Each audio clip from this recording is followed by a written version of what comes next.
I don't usually give ratings, like movie ratings, to my Drash, but I do want to put a PG-13 rating on my sermon this week. So if you have children who you'd prefer not to be here, that's okay with me. If not, it's okay.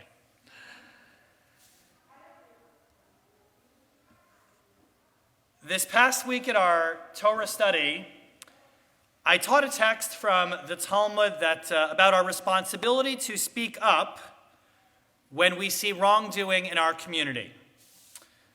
In Masechet Shabbat, we read that Rabbi Chaviva taught that anyone who has the capability to protest the sinful conduct of his household or her household and doesn't say anything, he or she is apprehended for the sins of the members of that household and punished. So too we read with the town and with the world as well. Those of you who are familiar with my sermon writing schedule know that I usually begin my sermon on a Monday. I write it in bits and trickles and pieces throughout the week and usually finish by Thursday. Originally, I had planned to talk about the war in Afghanistan, a very timely topic for our times. The parasha itself talks about war. It's a good fit. However, as a member of the USY family and community, as a proud alumnus, as a rabbi, and the parent of future USYers, this Shabbat I need to use my pulpit to speak about news that has rocked our households, the conservative movement this past week. The revelation that a divisional director in Metni USY, a man who was a role model for many of us, myself included, engaged in dozens and dozens of inappropriate relationships for decades with young men in his care. Now you know why it's PG-13. I'm not going to spell out the details of what happened in those relationships. You can read about them in the Times of Israel article after Shabbat. And yet, in light of the teaching that I began with this morning, one that argues that if we as a community fail to speak out and to acknowledge the evil that has happened, we too are complicit. I want to share my thoughts this morning, much as I outlined before. First, as a proud USY alumnus. Second, as a rabbi.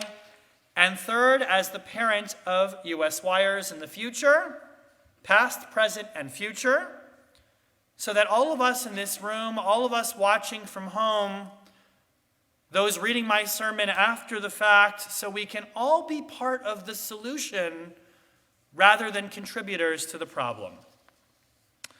First, I want to share that as an alumnus of USY, and I'm going to date myself here, the late 90s and early zeros, I've spent the last week devastated and shamed about what happened to these boys who are now, like me, grown men, two of them even rabbinic colleagues, which has been rather strange for me.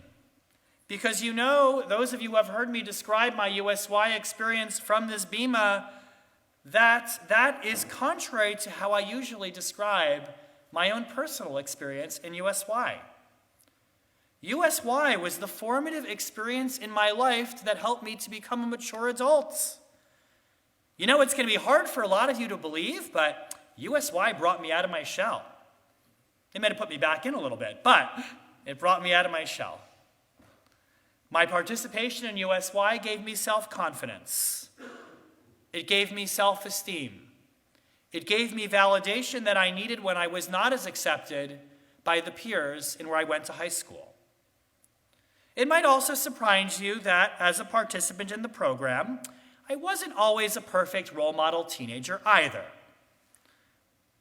And yet, what is tragic here, and what I am deeply ashamed of this Shabbat, is that while I was personally blessed with amazing, safe Jewish adults and role models in my life, that these teenagers were done the worst disservice imaginable. That's why I'm feeling devastated.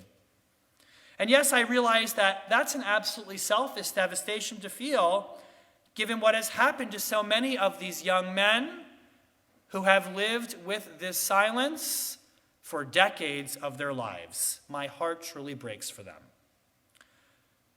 As a rabbi, I feel very, very angry this Shabbat, because we're a religion that's supposed to believe in somech noflim.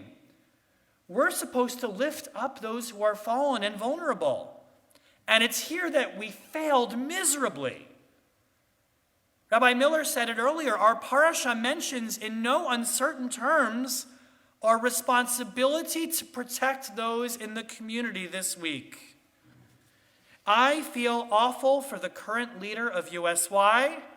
He is a dear friend who was a USYer when this abuse took place. And he's responsible now for cleaning up the mess. But I also cannot understand how, despite these allegations, the United Synagogue allowed this person to continue to work as a divisional director for decades. Some of you may know that my wife, Amy, it's the elephant in the room, actually worked at USCJ as the education coordinator for USY when a lot of this happened. I can tell you it was not a subject discussed at senior staff meetings. However, if what is being alleged by colleagues and others is true, and throughout the years, victims reached out to the senior leadership for support and were ignored, that is not the Judaism that I signed up to be a part of. Somech noflim, we are supposed to lift up those who are vulnerable and help those in need of our protecting. Lawsuits abound now. And I know that now complicates the ability of the United Synagogue leadership to admit their mistakes and do teshuvah. But I, for one, am furious that it even should have gotten to this place in the first place. This should have been dealt with decades ago. Which is why, as the father of, God willing, 2 future USY parents, as someone who sees our USY chapter as the crown jewels of our shul, and if you were at Shabbat in the park last night, you saw our USYers running all of our sports games for all of our kids, a dozen or more kids. We are so proud of them and what they have accomplished. As a parent of a future USYer, I feel empowered to speak out for the children of the future, and we must pledge as adults to do our job so that nothing like this ever happens again. Just so you know, here at Teitzei, we run background checks for all our staff. Our youth staff undergo state-mandated reporter training. I know that at some point in the future, as a result of this, Rabbi Miller and I will have to meet with our teens and to let them know that, heaven forbid, something like this does happen. They will be believed by us, and we will be their advocates. Yet as a parent, I can't also help but feel concerned, because all of us in this room know this is not just USY. It's not just BBYO. It's not just NIFTY. It is our society at large.